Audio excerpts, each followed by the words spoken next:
Hello everyone. आज हम start करने वाले हैं जनरल ऑर्गेनिक केमिस्ट्री। ठीक है, चलो।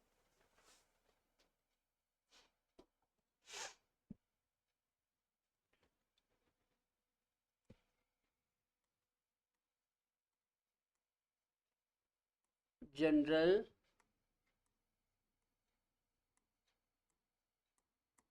ऑर्गेनिक केमिस्ट्री, इसको शॉर्ट में बेटा जीओसी बोलते हैं। क्या बोलते हैं? GOC, general organic chemistry. ठीक है, सामान्य कार्बनिक रसायन है ना, इसका बहुत ज़्यादा वेटेज है। हर साल नीट में इससे कम 3 से 4 प्रश्न आते हैं। ठीक है, अच्छा। जनरल ऑर्गेनिक केमिस्ट्री में हम क्या पढ़ने वाले हैं, पहले आपको वो समझा देता हूं मैं।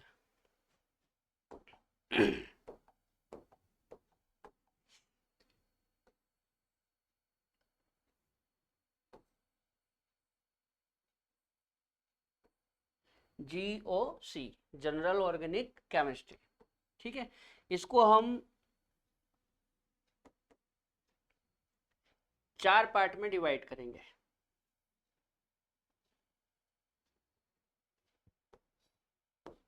ठीक है, 4 पार्ट में।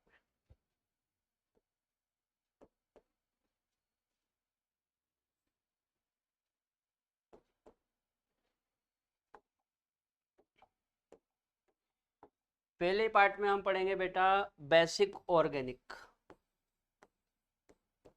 Basic organic.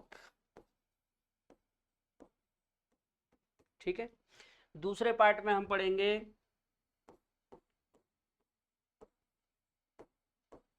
नोमेनक्लेचर,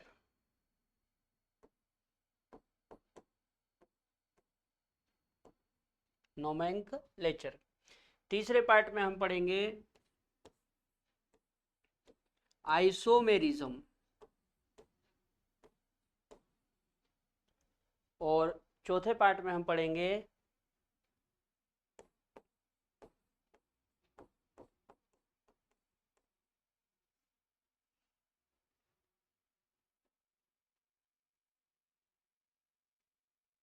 हम्म, यार इसको थोड़ा छोटा करूं, थोड़ा बड़ा बड़ा हो गया, 1 मिनट।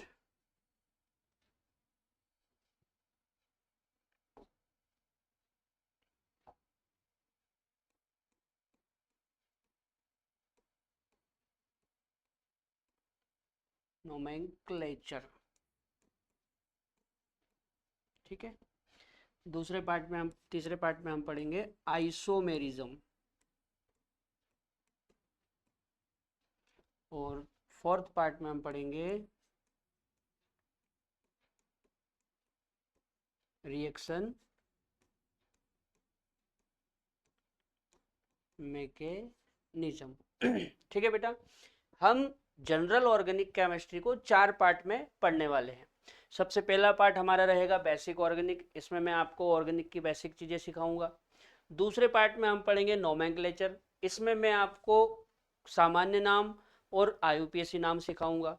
फिर हम पढ़ेंगे आइसोमेरिज्म, और आखिरी में पढ़ेंगे रिएक्शन मैकेनिज्म। ठीक है, चलो एक एक करके स्टार्ट करते हैं। सबसे पहले हम पढ़ेंगे बेसिक ऑर्गेनिक, बेसिक ऑर्गेनिक। ठीक है, बेसिक ऑर्गेनिक में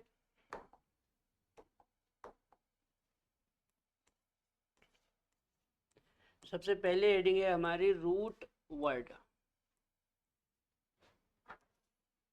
ठीक है, बेसिक ऑर्गेनिक में फर्स्ट हेडिंग क्या है? Root word. ठीक है, रूट वर्ड क्या होता है देखो, ऐसा करें इसकी टेबल बनाएं। चलो टेबल बनाते हैं, है ना। 2 पार्ट में डिवाइड कर लेते हैं। जैसे मान लो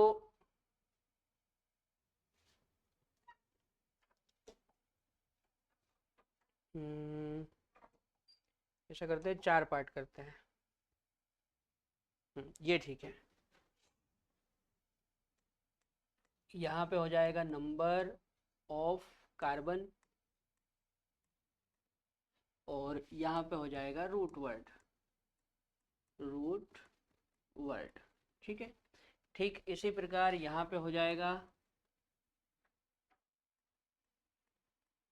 नंबर ऑफ कार्बन और यहाँ पे हो जाएगा रूट वर्ड। ठीक। चलो, जैसे मान लो कि कार्बन की संख्या 1 है, या कार्बन की संख्या 2 हो, या 3 हो, या 4 हो, या 5 हो, या 6 हो। ठीक है। इसी प्रकार कार्बन की संख्या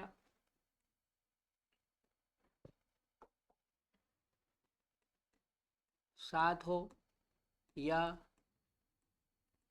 8 हो, या 9 हो, या 10 हो, या 11 हो, या 12 हो। ठीक है बेटा। कार्बन की संख्या 1 हो, 2 हो, 3 हो, 4 हो, 5 हो, या 6 हो, है ना। देखो, यदि कार्बन की संख्या 1 होती है तो हम रूट वर्ड में कहते हैं मैथ। यदि कार्बन की संख्या 1 होती है तो हम रूट वर्ड में क्या कहते हैं? हम रूट वर्ड में कहते हैं मैथ। क्या कहते हैं? मैथ। जब कार्बन की संख्या 2 होती है तो रूट वर्ड में हम बोलते हैं 8। क्या बोलते हैं? 8। जब संख्या 3 होती है तो बोलते हैं प्रोप। जब संख्या 4 होती है तो बोलते हैं ब्यूट। जब संख्या 5 होती है तो बोलते हैं पेंट। जब संख्या 6 होती है तो बोलते हैं हेक्स। ठीक है। इसी प्रकार जब कार्बन की संख्या 7 होगी तो रूट वर्ड में हम इसको क्या बोलेंगे? हेप्ट। ठीक है। जब संख्या 8 होगी तो इसको बोलेंगे ओक्ट। जब संख्या 9 होगी तो इसको बोलेंगे नॉन। जब संख्या 10 होगी तो इसको बोलेंगे डेक। जब संख्या 11 होगी तो इसको बोलेंगे अनडेक। और जब संख्या 12 होगी तो इसको बोलेंगे डूडेक। ठीक है बेटा, याद रहेगी बात। जब कार्बन की संख्या 1 होगी तो क्या बोलेंगे रूट वर्ड में? मैथ। 2 होगी तो एथ। 3 होगी तो प्रोप। 4 होगी तो ब्यूट। 5 होगी तो पेंट। 6 होगी तो हेक्स। इसी प्रकार यदि संख्या 7 होगी तो हेप्ट, है ना। 8 होगी तो ओक्ट। 9 होगी तो नॉन। 10 होगी तो डेक। 11 हो तो अनडेक और 12 हो तो डोडेक। ठीक है, नोट करो।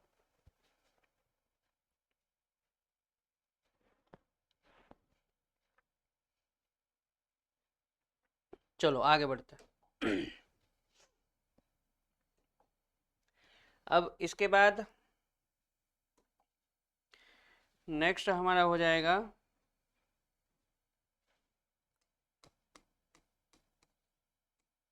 हाइड्रोकार्बन। थोड़ा सा हम हाइड्रोकार्बन के बारे में समझते हैं। हाइड्रोकार्बन किनको बोलते हैं? जिन ऑर्गेनिक कंपाउंड में हाइड्रोजन और कार्बन होता है उनको बोलते हैं हाइड्रोकार्बन, है ना। तो मैं लिख देता हूं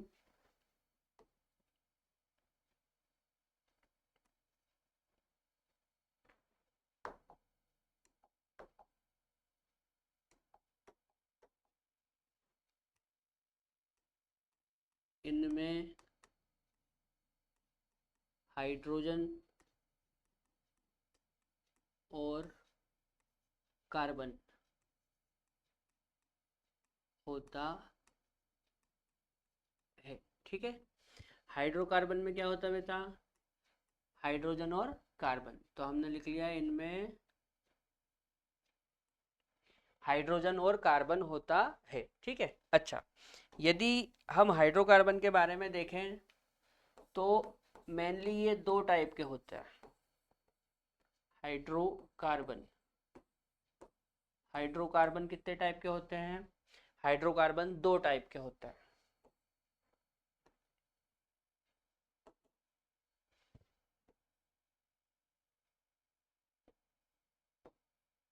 एक एलिफेटिक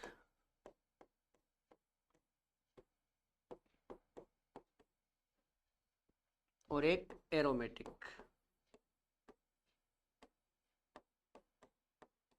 एलिफेटिक और एरोमेटिक, ठीक है ना। मैं एलिफेटिक की यदि बात करूं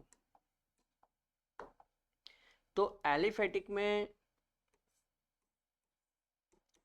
एल्केन आता है ना, एल्कीन आता है,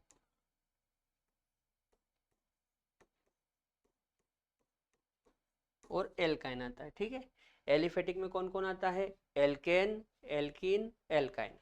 अच्छा, यदि एरोमेटिक की बात करें तो एरोमेटिक में हम लिख सकते हैं, एक तो आप बेंजीन लिख सकते हो, ठीक है, एक आप नैफ्थलीन लिख सकते हो,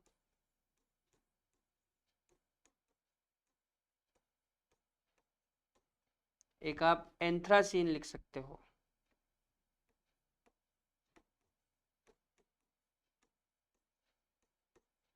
ठीक है। एरोमेटिक ऑर्गेनिक कंपाउंड और भी हो सकते हैं, लेकिन यहाँ पे हमने 3 नाम लिखे हैं, बेंजीन, नैप्थलीन और एंथ्रासीन। और एलिफेटिक में एल्केन, एल्कीन, एल्काइन, ठीक है। नोट करो, नोट करो।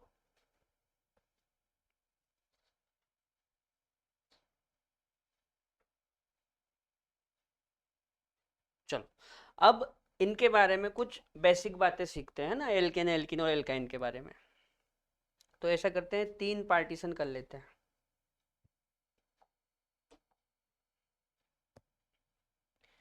एक में एल्केन लिख लेते हैं, एक में एल्कीन लिख लेते हैं, और एक में एल्काइन लिख लेते हैं, ठीक है। एल्केन, एल्कीन, एल्काइन, एक एक करके समझते हैं।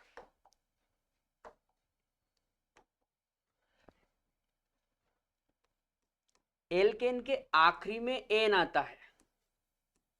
एल्केन के आखिरी में क्या आता है बेटा? एन, याद रखना। एल्केन के आखिरी में क्या आता है? एन। अच्छा, एल्कीन के आखिरी में क्या आता है? इन, ठीक। अच्छा, एल्काइन के आखिरी में क्या आता है? आइन, याद रहेगी बात। एल्केन के आखिरी में क्या आता है? एन, एल्किन के आखिरी में इन, और एल्काइन के आखिरी में आइन, ठीक। अच्छा, अब ये जो एन शब्द है, इसका मतलब होता है कार्बन कार्बन के बीच सिंगल बॉन्ड। एन का मतलब क्या होता है? कार्बन कार्बन के बीच सिंगल बॉन्ड। इन का मतलब होता है कार्बन कार्बन के बीच डबल बॉन्ड, है ना। और आइन का मतलब होता है कार्बन कार्बन के बीच में ट्रिपल बॉन्ड,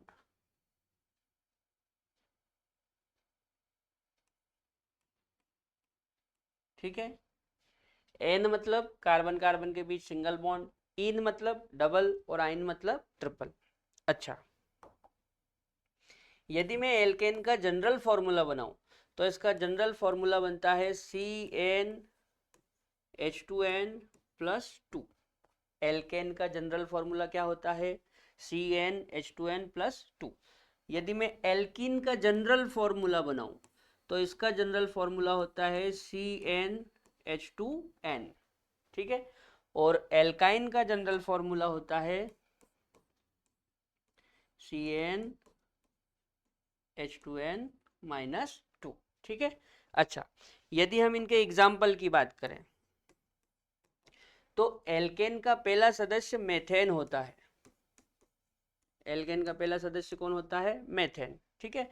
अब मेथेन के बाद आप आगे बढ़ जाओ तो मेथेन के बाद एथेन आएगा, ठीक है ना। एथेन के बाद प्रोपेन आएगा। इस तरह से आगे की गिनती हो जाएगी। अच्छा, यदि हम एल्कीन की बात करें तो एल्कीन का पहला सदस्य एथीन होता है, याद रखना। एल्कीन का पहला सदस्य क्या होता है? एथीन। तो पहला एथीन हो गया, तो दूसरा क्या हो जाएगा? प्रोपीन। दूसरा क्या हो जाएगा? प्रोपीन। और तीसरा क्या हो जाएगा, ब्यूटीन। ठीक है ना भाई। देखो एल्केन का पहला सदस्य मेथेन होता है, तो दूसरा एथेन और तीसरा प्रोपेन। लेकिन एल्कीन का पहला सदस्य फर्स्ट मेंबर एथीन होता है, तो दूसरा क्या होगा, प्रोपीन और तीसरा ब्यूटीन। इसी प्रकार यदि हम एल्काइन की बात करें तो एल्काइन का भी पहला सदस्य एथाइन है। एल्काइन का भी पहला सदस्य क्या है, एथाइन। तो अब पहला एथाइन हो गया तो दूसरा दूसरा प्रोपाइन हो जाएगा और तीसरा तीसरा ब्यूटाइन हो जाएगा। ठीक है ना। अब आप सोच रहे होंगे कि यहाँ पे मेथीन और मेथाइन क्यों नहीं होता है। देखो बहुत सीधी सी बात है, एल्कीन में डबल बॉन्ड होता है और एल्काइन में ट्रिपल बॉन्ड होता है। ठीक है। अब मेथ मतलब एक कार्बन होता है और एक कार्बन में डबल या ट्रिपल बॉन्ड कहाँ लगाएंगे। ठीक है ना, इसलिए मेथीन और मेथाइन नहीं होता है। क्लियर, एक बार नोट करो।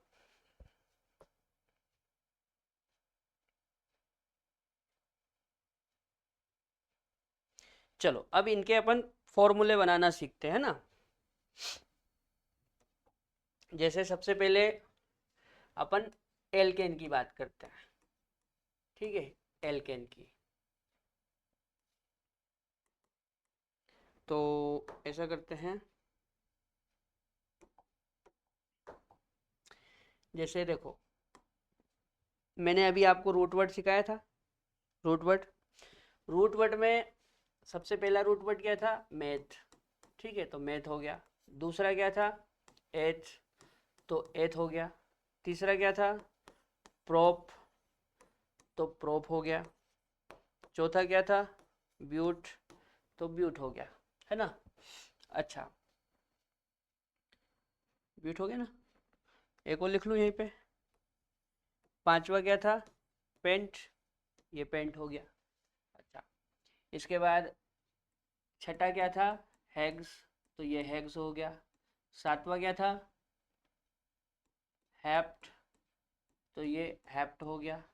आठवां क्या था, ओक्ट, तो ये ओक्ट हो गया, है ना। नवा क्या था, नॉन, तो ये नॉन हो गया। दसवां क्या था, डेक, तो ये डेक हो गया। ठीक है ना। इसके आगे भी हो सकते हैं, अनडेक, डो डेक, है ना। अब बात को समझना, जैसे मेरे को इन सबको एल्केन बनाना है। इनको सबको क्या बनाना है, एल्केन। तो एल्केन के आखिरी में क्या आता है, एन। तो अपन क्या करो, इनके सबके आखिरी में एन जोड़ दो, तो ये सारे के सारे एल्केन बन जाएंगे। जैसे मैथ के आखिरी में यदि एन जोड़ दें, मैथ के आखिरी में क्या जोड़ दें, एन, तो ये हो जाएगा मेथेन। एथ के आखिरी में एन जोड़ेंगे तो एथेन। प्रोप के आखिरी में एन जोड़ेंगे तो प्रोपेन। ब्यूट के आखिरी में एन जोड़ेंगे तो ब्यूटेन। पेंट के आखिरी में एन जोड़ेंगे तो पेंटेन। ठीक है। इसी प्रकार हेक्स के आखिरी में एन जोड़ेंगे तो हेक्सेन। हेप्ट के आखिरी में एन जोड़ेंगे हेप्टेन। ऑक्ट के आखिरी में एन जोड़ेंगे ऑक्टेन। नॉन के आखिरी में एन जोड़ेंगे नोनेन। डेक के आखिरी में एन जोड़ेंगे डेकेन। इसी प्रकार अनडेकेन, डोडेकेन हो सकता है। ठीक। अच्छा, अब यदि इनके फॉर्मूले बनाएं, क्या बनाएं, फॉर्मूले, तो फॉर्मूले बनाना बहुत आसान है। कैसे, देखो सबसे पहले आप मेरे को ये बताओ, मैथ मतलब कितना कार्बन, एक, तो एक कार्बन बना दिया। एथ मतलब कितने कार्बन, दो, तो दो कार्बन बना दिए। प्रोप मतलब तीन, ब्यूट मतलब चार, पेंट मतलब पाँच। ठीक है। हैग्स मतलब छः, हेप्ट मतलब सात, ऑक्ट मतलब आठ, नॉन मतलब नौ और डेक मतलब 10। ये हो गई कार्बन की संख्या। अब हाइड्रोजन की संख्या कैसे लिखेंगे, तो मैं यहाँ पे एक बात लिख देता हूँ, याद रखना।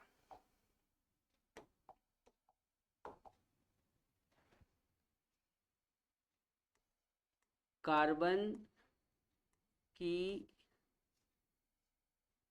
या ऐसा करते हैं,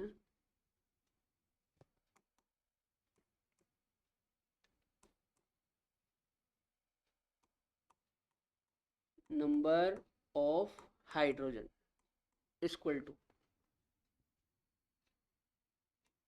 कार्बन की संख्या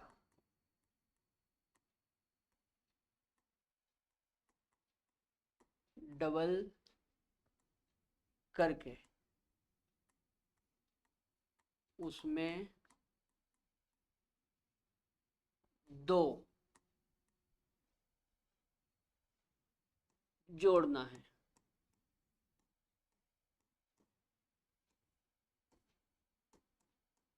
ठीक है, नंबर ऑफ हाइड्रोजन कैसे लिखेंगे? तो उसका तरीका है कार्बन की संख्या डबल करके उसमें 2 जोड़ना है।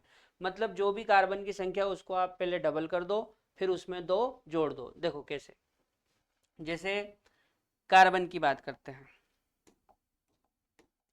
तो यहाँ पे कार्बन 1 है, तो 1 को डबल करो, तो 1 का डबल 2, और 2 में 2 जोड़ेंगे तो 4, तो ये हो गया CH4। यहाँ पे कार्बन की संख्या 2, 2 का डबल 4, और उसमें 2 जोड़ेंगे 6। यहाँ पे कार्बन की संख्या 3, 3 को डबल करो 6, और 2 जोड़ेंगे 8। यहाँ पे कार्बन की संख्या 4, 4 को डबल करो 8, 8 में 2 जोड़ेंगे 10। यहाँ पे कार्बन की संख्या 5, 5 को डबल करेंगे 10, और 10 में 2 जोड़ेंगे 12। इस तरह से यहाँ पे कार्बन की संख्या 6, 6 को डबल करो 12, 12 में 2 जोड़ेंगे 14। यहाँ पे कार्बन की संख्या 7, 7 को डबल करेंगे 14, और उसमें 2 जोड़ेंगे तो 16। यहाँ पे कार्बन की संख्या 8, 8 को डबल करेंगे तो 16, और 16 में 2 जोड़ेंगे तो 18। यहाँ पे कार्बन की संख्या 9, 9 का डबल करेंगे 18, 18 में 2 जोड़ेंगे 20। ठीक इसी प्रकार यहाँ पे देखो कार्बन की संख्या कितनी, 10, तो कार्बन की संख्या को पहले क्या करना है, डबल, तो 10 का डबल 20, और उसमें 2 जोड़ेंगे तो 22। ठीक है बेटा, इस तरह से आप एल्केन श्रेणी के सदस्य और उनके सूत्र बना सकते हैं। नोट करो। चलो अगला देखते हैं।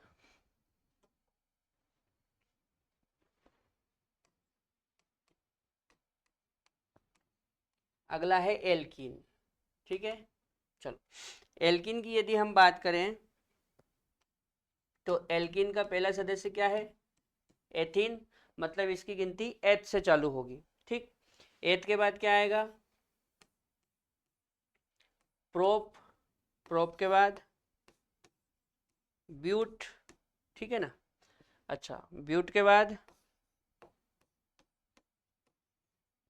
पेंट, पेंट के बाद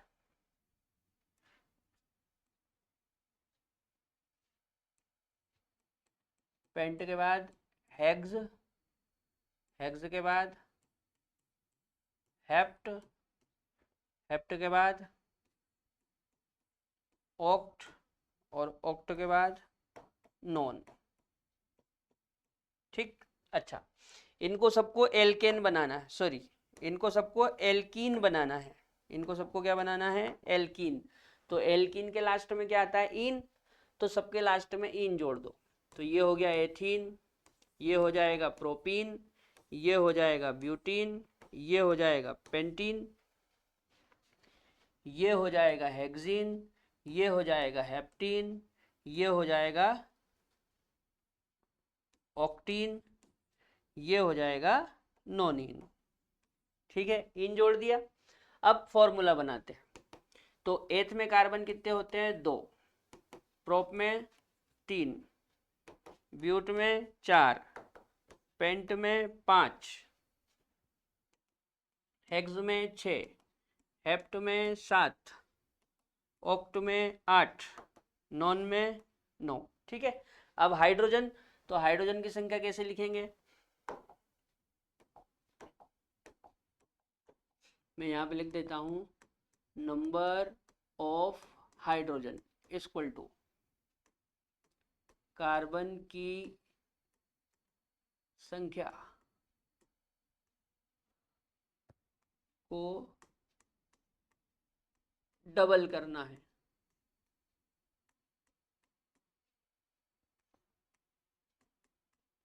कार्बन की संख्या को क्या करना है, डबल करना है। ठीक है, चलो डबल करें तो 2 का डबल 4, 3 का डबल 6, 4 का डबल 8, 5 का डबल 10, है ना, 6 का डबल 12, 7 का डबल 14, 8 का डबल 16 और 9 का डबल 18। ठीक है, इस तरह से हम एल्कीन श्रेणी के सदस्य और उनके फॉर्मूले बना सकते हैं। ठीक है, नोट करो। चलो एक आखिरी और देख लेते हैं, एल्काइन। ठीक है ना, एल्काइन, एल्काइन का भी पहला सदस्य एथ होता है ना, तो सॉरी एथाइन होता है, तो गिनती एथ से चालू होगी, तो पहला एथ हो जाएगा, दूसरा प्रोप, तीसरा ब्यूट, है ना, चौथा पेंट, पांचवा हेक्स और छठा हेप्ट। ठीक है, अब इनको सबको एल्काइन बनाना है तो इनके पीछे आइन जोड़ दो। जैसे एथ के पीछे आइन जोड़ूंगा तो एथाइन, प्रोप के पीछे आइन जोड़ूंगा प्रोपाइन, ब्यूट के पीछे आइन जोड़ूंगा ब्यूटाइन, पेंट के पीछे आइन जोड़ूंगा पेंटाइन, हेक्स के पीछे आइन जोड़ूंगा हेक्साइन, हेप्ट के पीछे आइन जोड़ूंगा हेप्टाइन। ठीक है बेटा, इस तरह से इनके नाम हो जाएंगे। अब सूत्र बनाते हैं। देखो सूत्र कैसे बनाते हैं, सूत्र बनाना बहुत आसान है। सबसे पहले आप ये बताओ कि एथ मतलब कितने कार्बन, 2, प्रोप मतलब 3, ब्यूट मतलब 4, पेंट मतलब 5, हेक्स मतलब 6 और हेप्ट मतलब 7। ये तो हो गई कार्बन की संख्या। अब हाइड्रोजन कैसे लिखना है, तो देखो ऐसे लिखेंगे, number of hydrogen equal to carbon को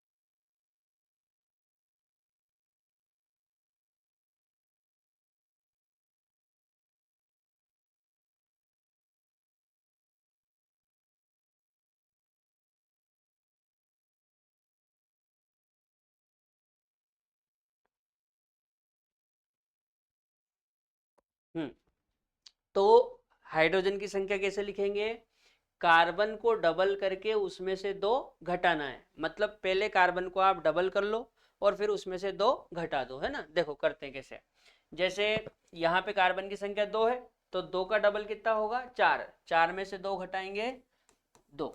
ठीक है, यहाँ पे 3 है तो 3 का डबल 6, 6 में से 2 घटाएंगे 4, यहाँ पे 4 है, 4 का डबल 8, 8 में से 2 घटाएंगे तो 6। यहाँ पे कार्बन कितने हैं 5, तो 5 का डबल 10, 10 में से 2 घटाओगे 8, यहाँ पे 6, 6 का डबल 12, 12 में से 2 घटाओगे 10, यहाँ पे 7, 7 का डबल 14, 14 में से 2 घटाओगे 12।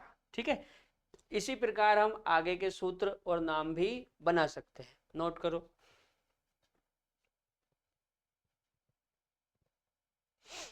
चलो एक लास्ट थोड़ा सा और देख लो, है ना,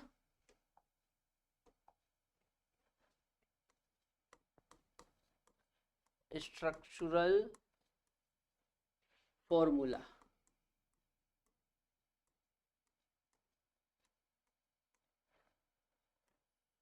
स्ट्रक्चरल फॉर्मूला, है ना। देखो स्ट्रक्चरल फॉर्मूला कैसे बनाते हैं, जैसे मान लो मेरे को मेथेन बनाना है, क्या बनाना है, मेथेन। तो आप ये बताओ मेथ मतलब कितने कार्बन, एक कार्बन होता है तो एक कार्बन बना दिया, ठीक है, एक कार्बन बना दिया। अच्छा, आप याद रखना जो कार्बन होता है ना, कार्बन, कार्बन की वैलेंसी 4 होती है। कार्बन की वैलेंसी कितनी होती है, 4। मैं लिख देता हूं यहाँ पे, या ऐसा करता हूं पहले मैं कुछ बातें लिख देता हूं।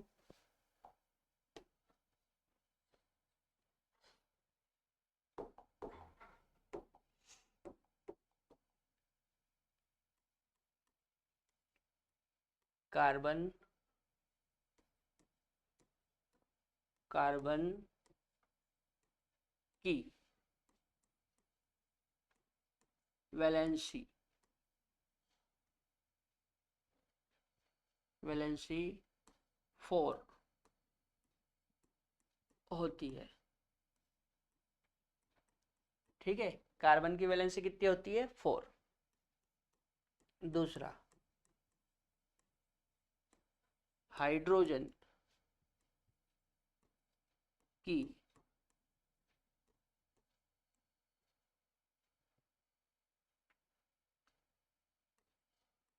हाइड्रोजन की वैलेंसी 1 होती है, ठीक है बेटा। कार्बन की वैलेंसी कितनी होती है, 4, और हाइड्रोजन की वैलेंसी कितनी होती है, 1। चूंकि कार्बन की वैलेंसी 4 है मतलब कार्बन 4 बॉन्ड बनाएगा, और हाइड्रोजन की वैलेंसी 1 है मतलब हाइड्रोजन 1 बॉन्ड बनाएगा, ठीक है। अब मैं आपको बताता हूं स्ट्रक्चरल फॉर्मूला कैसे बनेगा। जैसे मान लो आपको मेथेन बनाना है, क्या बनाना है, मेथेन, ठीक है, मेथेन बनाना है। तो आप मेरे को बताओ मेथ मतलब कितने कार्बन, एक कार्बन होता है, मेथ मतलब एक कार्बन होता है, तो मैंने एक कार्बन बना दिया। अब बना दिया एक कार्बन, कार्बन की वैलेंसी कितनी होती है, 4, मतलब कार्बन कितने बॉन्ड बनाएगा, 4। तो आप 4 बॉन्ड बना दो, 1 2 3 4, हो गए 4 बॉन्ड। अब क्या करना है, इन बॉन्ड से हाइड्रोजन जोड़ना है, तो हाइड्रोजन जोड़ दो इस तरह से, ये, ठीक है, ये मेथेन का स्ट्रक्चरल फॉर्मूला हो गया। अच्छा,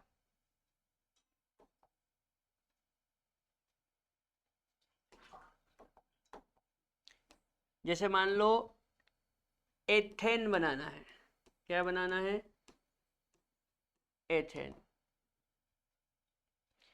तो एथ मतलब कितने कार्बन होते हैं, 2, तो आप पहले 2 कार्बन बना दो, बना दिए 2 कार्बन।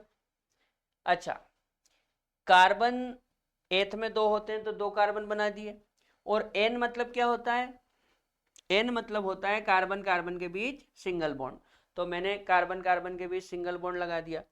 अब कार्बन की वैलेंसी कितनी होती है, 4, कार्बन की वैलेंसी कितनी होती है, 4, मतलब कार्बन कितने बॉन्ड बनाएगा, 4। अभी कार्बन ने कितना बॉन्ड बनाया, 1, तो 3 और बना दो, हो गए 4। इसी प्रकार यहां पे इस कार्बन ने 1 बॉन्ड बना रखा है मतलब 3 और बनाएगा, ठीक है, हो गए 4। अब ये जो फ्री बॉन्ड है इनमें आप हाइड्रोजन जोड़ दो इस तरह से, ये, तो ये बन गया एथेन का स्ट्रक्चरल फॉर्मूला, ठीक है। और बताऊं,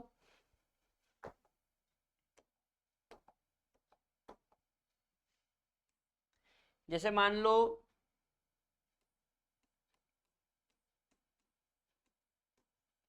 एथीन बनाना है, क्या बनाना है, एथीन। तो एथ मतलब कितने कार्बन, 2, तो आप 2 कार्बन बना दो। अब इन का मतलब क्या होता है, इन का मतलब होता है कार्बन कार्बन के बीच डबल बॉन्ड, तो हम यहाँ पे कार्बन कार्बन के बीच डबल बॉन्ड लगा देंगे, लगा दिया डबल बॉन्ड। कार्बन की वैलेंसी कितनी है, 4, मतलब कार्बन कितने बॉन्ड बनाएगा, 4। अभी देखो 2 तो बना लिए, 2 और बना दो इस तरह से, हो गए 4। इसी प्रकार इस कार्बन ने भी 2 तो बना लिए, 2 और बना दो, हो गए 4। अब ये जो फ्री बॉन्ड है इनकी जगह पे क्या जोड़ देंगे, हाइड्रोजन, इस तरह से, ठीक है ना। तो ये हो गया एथीन का स्ट्रक्चरल फॉर्मूला, नोट करो।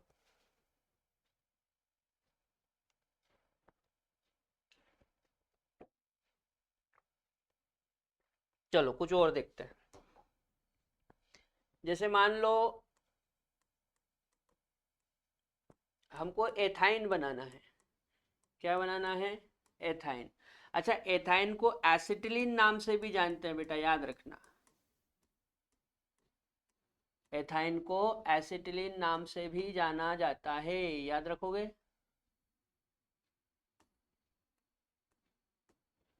एथाइन को एसिटिलीन नाम से भी जाना जाता है, ठीक है। अच्छा, चलो इसका फॉर्मूला बनाते हैं।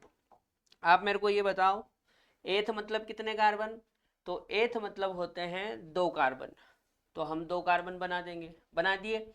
अब आइन का मतलब क्या होता है, आइन मतलब कार्बन कार्बन के बीच में ट्रिपल बॉन्ड, तो कार्बन कार्बन के बीच में ट्रिपल बॉन्ड बना दो, बना दिया।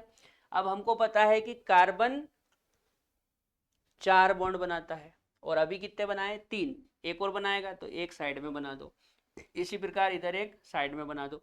अब ये जो फ्री बॉन्ड है इससे आप हाइड्रोजन जोड़ दो, ठीक है ना। चलो कुछ और देखते हैं। जैसे मान लो प्रोपीन बनाना है, क्या बनाना है, प्रोपीन, या मान लो प्रोपाइन बनाना है, प्रोपाइन बनाना है, ठीक है। तो आप बताओ प्रोप मतलब कितने कार्बन, 3, तो आप पहले 3 कार्बन बना दो, 1 2 3, बना दिए 3 कार्बन। अब आयन का मतलब क्या होता है, आयन का मतलब होता है कार्बन कार्बन के बीच में ट्रिपल बॉन्ड, तो हमको किसी भी एक स्थान पे, किसी भी एक स्थान पे कार्बन कार्बन के बीच ट्रिपल बॉन्ड लगाना है। मान लो मैंने यहाँ पे ट्रिपल बॉन्ड लगा दिया इस जगह पे, ठीक है, तो ये आयन का मतलब पूरा हो गया, और आगे मैं इसमें सिंगल ही लगाऊंगा, तो ये सिंगल लगा दिया, ठीक। अच्छा, अब कार्बन 4 बॉन्ड बनाता है, यहाँ पे 3 हो गए, एक और बनाएगा, यहाँ पे पूरे 4 हो गए, देखो 3 इस तरफ एक इस तरफ, यहाँ पे 1 हो रहा है, 3 और बनाएगा, ये हो गए 4 बॉन्ड। अब ये जो फ्री जगह है, ये जो फ्री बॉन्ड है, इन पे आप हाइड्रोजन जोड़ दो, इस तरह से, ठीक है ना, इस तरह से। अब आप चाहो तो सूत्र भी लिख सकते हो, कैसे, देखो कार्बन कितने हैं, 1 2 3, तो C3, और हाइड्रोजन कितने हो गए, 1 2 3 और एक 4, C3H4, ठीक है ना। इसी प्रकार आप यहाँ पे भी इसका फॉर्मूला लिख सकते हैं। जैसे कार्बन कितने हैं, 2, तो C2, और हाइड्रोजन भी 2, तो H2, C2H2, ठीक है। और बताऊं,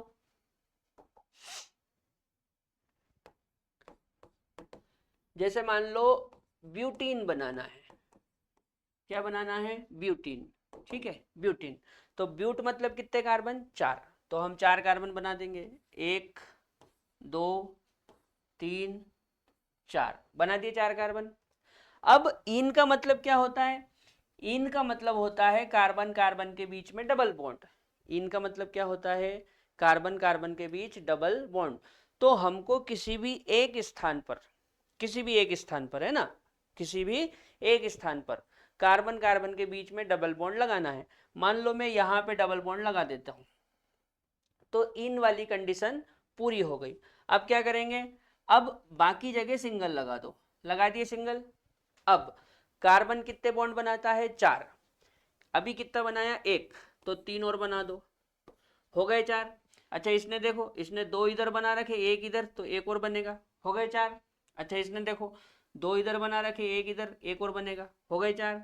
इसने 1 ही बनाया है, 3 और बनाएगा, हो गए 4। अब ये जो फ्री बॉन्ड है इन पे आपको क्या जोड़ना है, हाइड्रोजन, ठीक है, इस तरह से।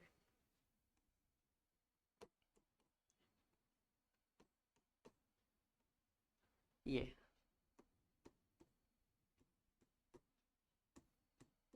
इस तरह से। ये इसका स्ट्रक्चरल फॉर्मूला हो गया। अब आप चाहो तो इसका सूत्र भी लिख सकते हो। कैसे? जैसे इसमें 4 कार्बन है तो C4, हाइड्रोजन कितने हैं? 3, ये एक, ये 4, एक ये 5, ये 6, 7, 8, तो C4H8। ठीक है बेटा, इस तरह से स्ट्रक्चरल फॉर्मूला बनाना है। नोट करो।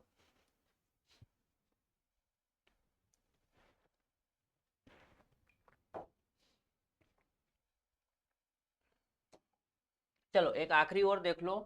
हमने एरोमेटिक हाइड्रोकार्बन भी लिखा था, एरोमेटिक हाइड्रोकार्बन। तो एरोमेटिक हाइड्रोकार्बन बहुत सारे हो सकते हैं, लेकिन मैंने एग्जाम्पल में अभी थोड़ी देर पहले 3 नाम लिखे थे, बेंजीन, नैप्थलीन, एंथ्रासीन। तो मैं उन तीनों की आपको स्ट्रक्चर बना के बता देता हूँ, ठीक है ना।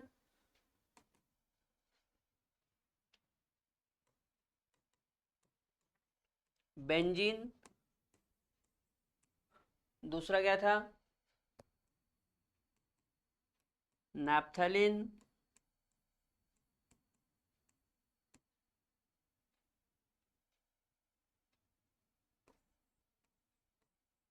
और तीसरा क्या था? एंथ्रासीन। ठीक है, बेंजीन, नैप्थलीन, एंथ्रासीन।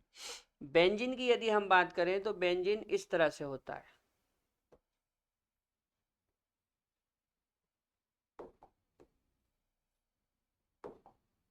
और इसमें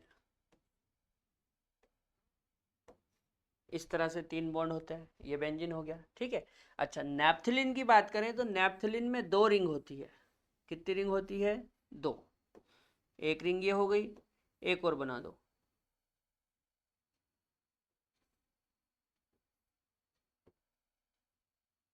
इस तरह से नैप्थलीन में 2 रिंग होती है और बॉन्ड इस तरह से लगेंगे, ये यहाँ पे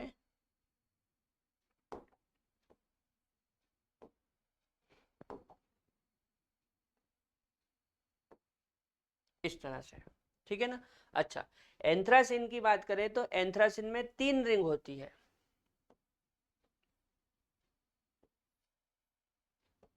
एक, 2 और ये 3। एंथ्रासिन में 3 रिंग होती है। ठीक है, डबल बॉन्ड इस तरह से लगेंगे।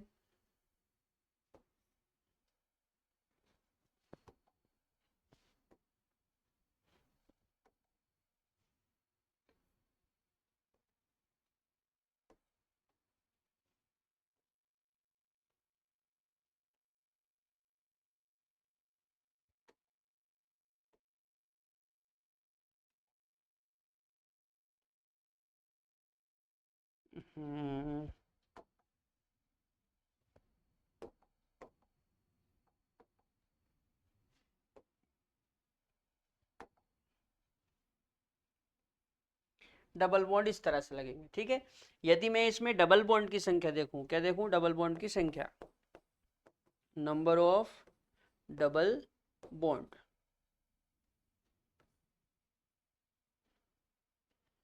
नंबर ऑफ डबल बॉन्ड, तो बेंजीन में डबल बॉन्ड बेटा 3 होते हैं।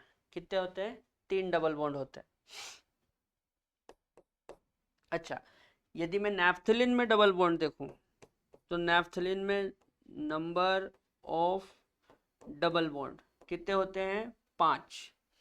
और यदि मैं एंथ्रासीन में डबल बॉन्ड देखूं तो number of double bond anthracene में कितने होते हैं? 7। ठीक है, याद रखना। बेंजीन में कितने डबल बॉन्ड? 3। नैप्थलीन में 5 और एंथ्रासीन में 7 डबल बॉन्ड होते हैं। क्लियर है? अच्छा, ये जो डबल बॉन्ड है ना, इन्हीं को अपन पाई बॉन्ड भी बोलते हैं। डबल बॉन्ड को क्या बोलते हैं? Pi bond. डबल बॉन्ड में एक सिग्मा होता है और एक पाई होते हैं। तो यहाँ पे आप चाहो तो पाई बॉन्ड लिख सकते हो। तो नंबर ऑफ पाई बॉन्ड यहाँ पे कितने हो जाएंगे? 3। यहाँ पे नंबर ऑफ पाई बॉन्ड 5 और यहाँ पे नंबर ऑफ पाई बॉन्ड कितने हो जाएंगे 7। डबल बॉन्ड में एक सिग्मा होता है और एक पाई, तो इसमें 3 डबल बॉन्ड है मतलब यहाँ पे 3 पाई बॉन्ड, यहाँ पे 5 डबल बॉन्ड है मतलब 5 पाई बॉन्ड, यहाँ पे 7 डबल बॉन्ड है मतलब 7 पाई बॉन्ड। ठीक है। अच्छा एक चीज और देख लो, एक बॉन्ड में 2 इलेक्ट्रॉन होते हैं। एक बॉन्ड में कितने इलेक्ट्रॉन होते हैं 2। एक बॉन्ड में कितने इलेक्ट्रॉन होते हैं 2। तो यहाँ पे पाई बॉन्ड कितने हैं 3, तो पाई इलेक्ट्रॉन होंगे 6। तो आप लिख सकते हो number of pi electron equal to 6। अच्छा यहाँ पे 5 पाई बॉन्ड है तो पाई इलेक्ट्रॉन कितने होंगे 10। Number of pi electron equal to 10 और यहाँ पर number of pi electron equal to 14। ठीक है बेटा। कोई सा भी बॉन्ड हो, एक बॉन्ड में 2 इलेक्ट्रॉन होते हैं। एक बॉन्ड में कितने इलेक्ट्रॉन होते हैं 2, चाहे वो कोई सा ही बॉन्ड हो, है ना। एक बॉन्ड में कितने इलेक्ट्रॉन होते हैं 2। ठीक। तो यहाँ पे 3 पाई बॉन्ड है तो 6 पाई इलेक्ट्रॉन हो जाएंगे, यहाँ पे 5 पाई बॉन्ड है तो 10 पाई इलेक्ट्रॉन हो जाएंगे, और यहाँ पे 7 पाई बॉन्ड है तो 14 पाई इलेक्ट्रॉन हो जाएंगे। ठीक है, नोट करो।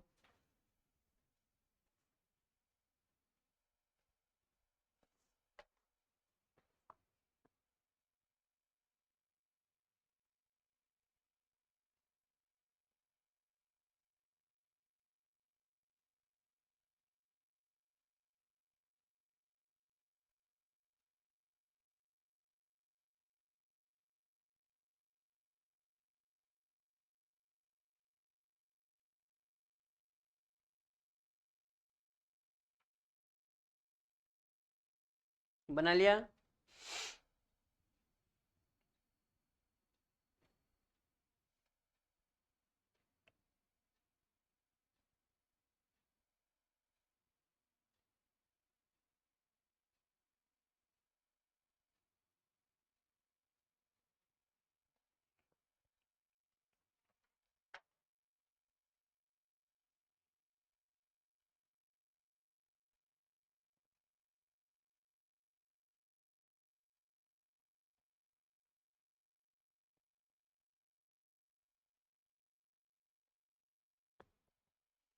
चलो, तो आज के लेक्चर में हमने एल्केन, एल्किन, एल्काइन, बेंजीन, नैप्थेलिन और एंथ्रासिन इनके फॉर्मूले और स्ट्रक्चर देखी। ठीक है। अब कल के लेक्चर में हम लोग सिग्मा पाई बॉन्ड और हाइब्रिडाइजेशन के बारे में पढ़ेंगे। तब तक के लिए जय राम जी की।